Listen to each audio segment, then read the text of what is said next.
ఏపీలో విజయవాడ పోలీసుల చేతిలో లాకప్ డెత్ కు గురైనట్లు భావిస్తున్న సాయికృష్ణ కేసు ఇప్పుడు రాష్ట్రంలో తీవ్ర చర్చనీయాంశంగా మారుతుంది. కృష్ణలంక పోలీసులు మార్కాపురం నుంచి తీసుకొచ్చిన సాయికృష్ణను కస్టడీలో హింసించి చంపారని, శవాన్ని సైతం కుటుంబానికి ఇవ్వకుండా దహనం చేశారన్న ప్రచారం జరుగుతుంది. ఈ నేపథ్యంలో సాయికృష్ణ తల్లి దాఖలు చేసిన హెబియస్ కార్పస్ పిటిషన్ పై విచారణ జరిపిన హైకోర్టు ఈ నెల 29న అతన్ని హాజరుపరచాలని ఆదేశాలు ఇచ్చింది.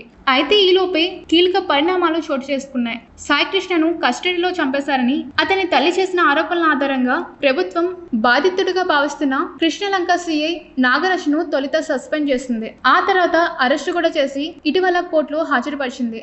అతనికి రిమాండ్ కూడా విధించింది. రాష్ట్ర పోలీసుల దర్యాప్తుల వల్ల న్యాయం జరగదని సిబిఐకి ఈ కేసు అప్పగించాలని హైకోర్టులో మరో పిటిషన్ దాఖలైంది. దీనిపై ఇటీవల విచారణ జరిపిన హైకోర్టు కీలక నిర్ణయం తీసుకుంది. సాయికృష్ణ లాకప్ డెత్ కేసును సిబిఐకి అప్పగించాలని దాఖలైన పిల్ పై విచారణ జరిపిన హైకోర్టు ప్రభుత్వం తరపున తీసుకున్న చర్యల్ని ప్రశ్నించింది.